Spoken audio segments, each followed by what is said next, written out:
Uh, Good afternoon, everybody. I'm Shibi Vasudevan. I'm a postdoc here working with Vishal, but I'm going to talk about joint work with Yuri Letushkin on the eigenvalues of the linearized 2D Euler equations.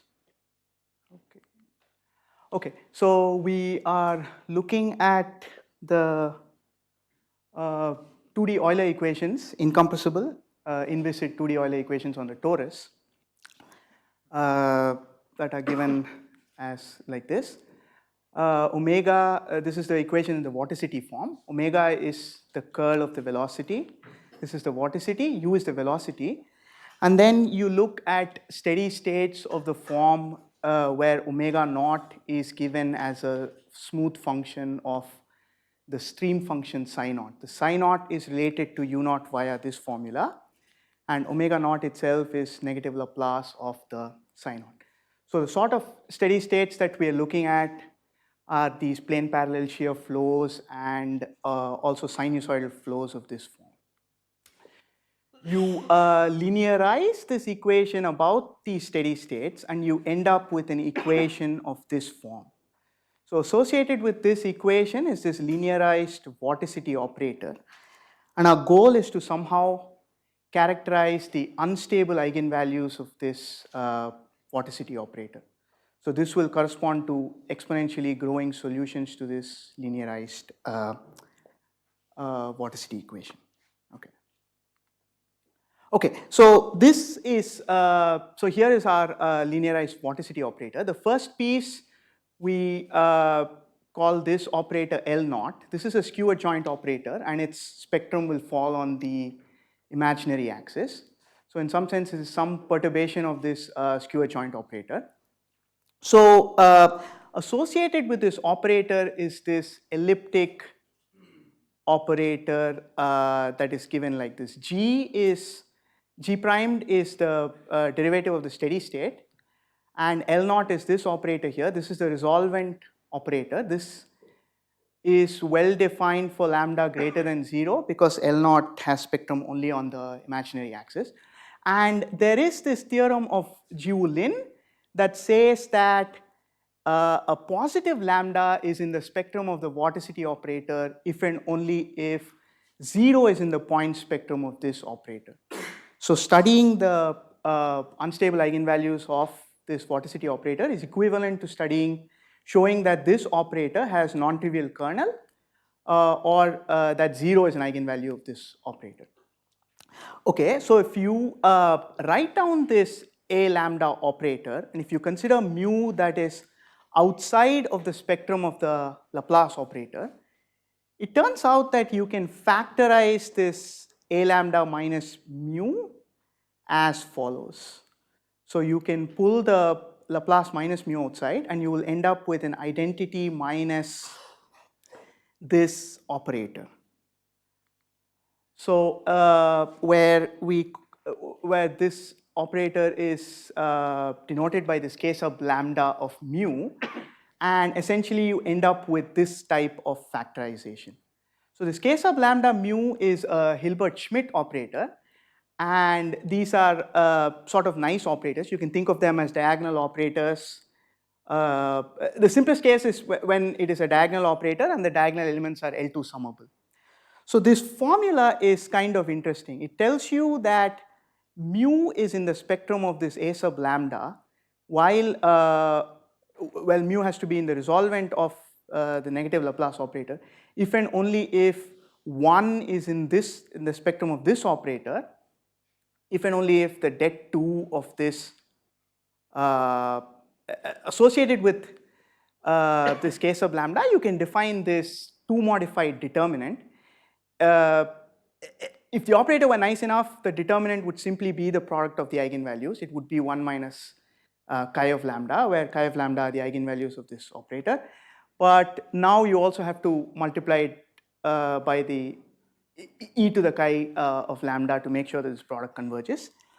The most important fact that we need is this determinant. This 2 determinant is a holomorphic function of this parameter mu.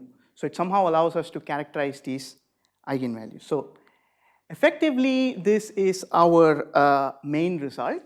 So recall that unstable eigenvalues of the vorticity operator correspond to 0 eigenvalue of this operator, and the 0 eigenvalue of this operator corresponds to 1 being in the spectrum of k lambda of 0 here, which is the same thing as the 2 modified determinant of this particular operator being 0. So essentially this is our main result. Okay, why does this factorization kind of help us? In what way does this factorization help us? Okay, so this is essentially our goal. We want to find a positive lambda such that this a lambda has a non-trivial kernel. And it turns out that this a lambda has some nice properties, right? It commutes with complex conjugation, which means that the non-real eigenvalues are symmetric about the x-axis. And for large lambda, you can prove some estimates that show that this a lambda operator has no eigenvalues with negative real parts. So if you can show that for small lambda, a lambda has an odd number of negative eigenvalues, then as lambda changes from small to large, one of the eigenvalues must cross 0, because they can only split, they have to split in pairs if they have to split. So effectively, you kind of reduce the problem to showing that for small lambda, a sub lambda has an odd number of negative eigenvalues.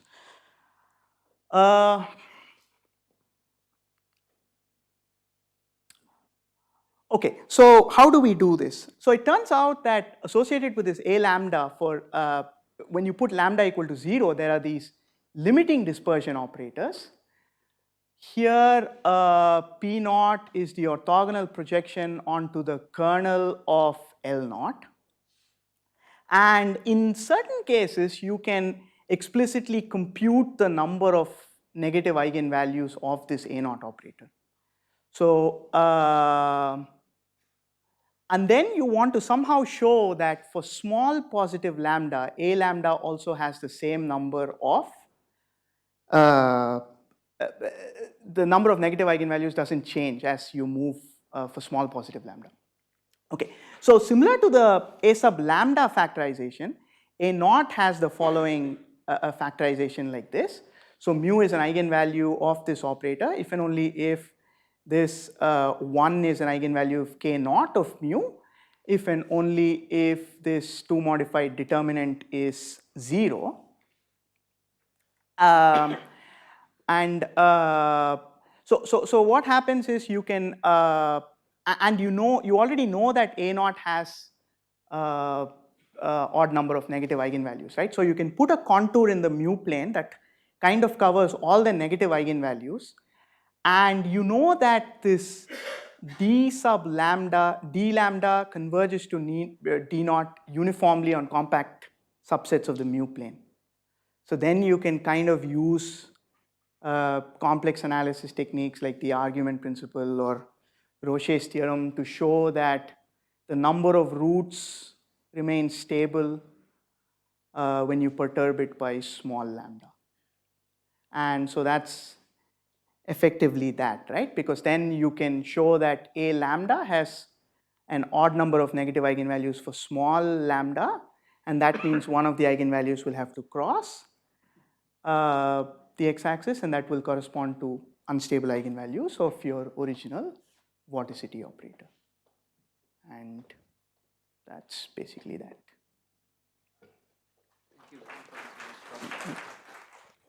Questions?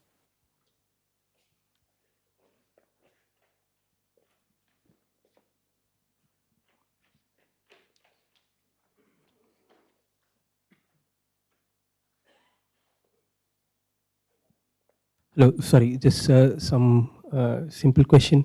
What is the G prime actually? So G is the steady state associated with the, so G is the steady state.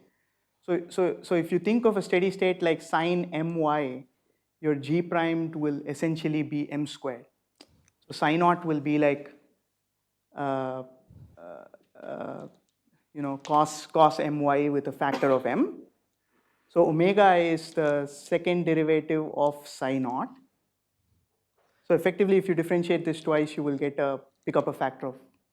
Yeah, so for So various it's also possible that essentially you solve an elliptic differential equation, but in simple cases, it's just m squared.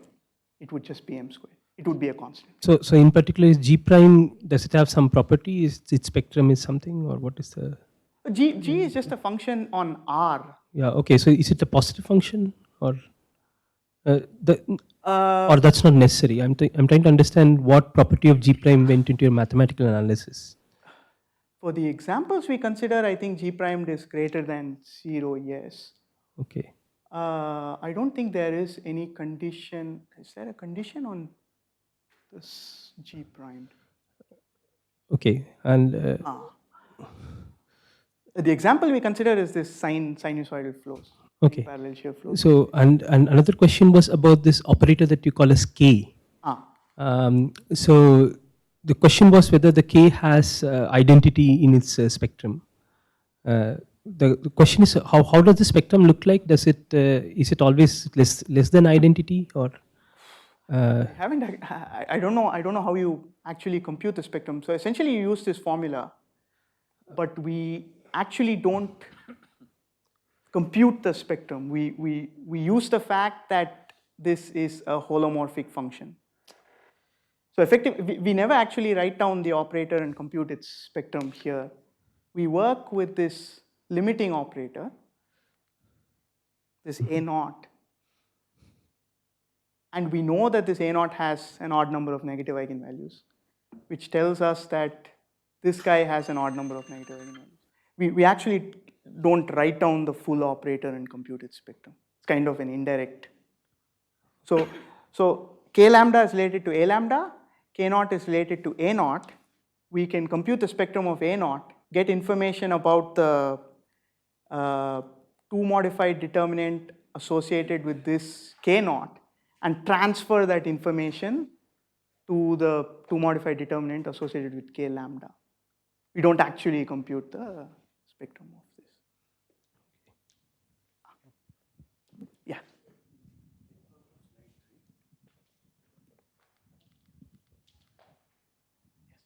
So you mentioned in the last equation, Mm. A lambda minus mu, Mm. it's this particular factorization. So this factorization, does it in some non-trivial way utilize some property of G prime, or it's just straightforward? We use the fact that G prime commutes with L naught, and hence it commutes with its resolvent. So we can move G primed in and out of the resolvent of L naught. Okay.